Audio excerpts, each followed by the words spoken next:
Segnalazioni anche dal Pordenonese su campi di mais bruciati improvvisamente. Dalla prossima settimana al via le analisi per verificare quel che è accaduto tra Maiano e Buia. Il WWF, benvengano i controlli. Tecnici dunque al lavoro per capire che cosa è accaduto nei 150 ettari coltivati a mais tra Buia e Maiano. Le foglie delle piantine di mais, come documentato anche nel telegiornale di ieri, presentano evidenti segni di ustione. Analoghe segnalazioni sono arrivate oggi anche dalla provincia di Pordenone, ma dovranno essere verificate nelle prossime ore. Solo la prossima settimana si potranno avere i risultati delle prime analisi. L'assessore regionale avanza un'ipotesi, tutto fa supporre, secondo Violino, che si tratti di un problema di concimazione. La Regione ha attivato tutti gli strumenti in suo possesso per un'analisi ad ampio raggio sui campi colpiti da un fenomeno che nella zona compresa tra Maiano e Buia non si era mai verificato prima d'ora, ossia foglie di mais ustionate, la cui distesa si perde a vista d'occhio. L'area interessata è di 150 ettari, ma, spiega l'assessore regionale all'agricoltura Claudio Violino, arrivano segnalazioni di situazioni analoghe anche dalla destra a tagliamento e dovranno comunque essere verificate. Solo la prossima settimana si potranno avere i risultati delle analisi effettuate dagli esperti dell'ERSA. Al momento non intendo sbilanciarmi su diagnosi che non trovano riscontro, spiega l'assessore, ma tutto fa supporre che il problema sia legato alla concimazione. L'andamento siccitoso di questa primavera, continua Violino, potrebbe aver provocato evaporazioni dal terreno che la pianta del mais ha assorbito. Evidentemente la concimazione ha provocato un effetto che normalmente non si manifesta per il particolare andamento climatico. Si è seccata solo la lamina fogliare, ma la pianta non dovrebbe subire conseguenze. Non abbiamo verificato, continua Violino, danni su orti e piante arboree limitrofe, pertanto riteniamo che il problema sia limitato al mais.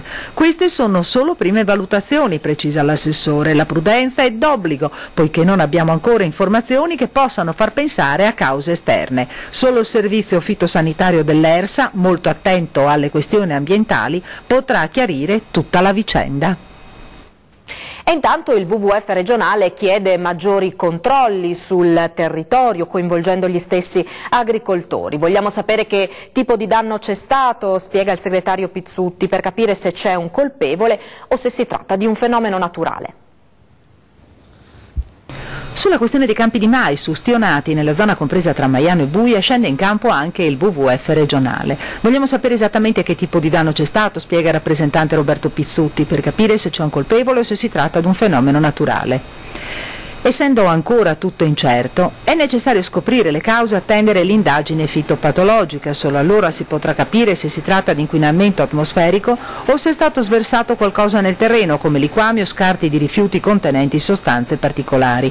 E questa, secondo Pizzutti, potrebbe essere un'ipotesi plausibile, però da verificare in funzione dell'estensione del fenomeno. In questo caso è stato determinante l'apporto degli agricoltori che hanno segnalato il problema, lo stanno tenendo sotto controllo. Il loro apporto costante potrebbe essere utile per rilevare eventuali anomalie sul territorio, come persone ad esempio che non c'entrano nulla con il mondo agricolo e che vengono a smaltire da chissà dove prodotti tossici. Pizzutti coglie l'occasione per invitare la Regione ad aumentare quindi i controlli sul territorio e i cittadini a segnalare situazioni che sembrano anomale, poiché sono gli unici che possano avere maggiore presenza sul territorio, vista la carenza di personale addetto alla vigilanza negli organi preposti. Se nel caso di Maiano e Buia non è ancora possibile spiegare il fenomeno, ci sono altre situazioni in Regione per le quali c'è bisogno di chiarezza. Non è la prima volta che si assiste a scarichi di liquami con materiale plastico in sospensione. L'ultima segnalazione in questo senso arriva dalla Bassa Friulana, dove in un pioppetto sono stati usati in maniera illecita per la concimazione presunti fanghi di depurazione molto inquinati da frammenti di plastica e altri prodotti. Il WWF si sta battendo perché gli scarichi di fognatura derivanti dagli impianti di depurazione vengano usati esclusivamente su terreni per rimboschimenti artificiali e dove non si coltivano produzioni a scopo alimentare sia per le persone che per gli animali in genere.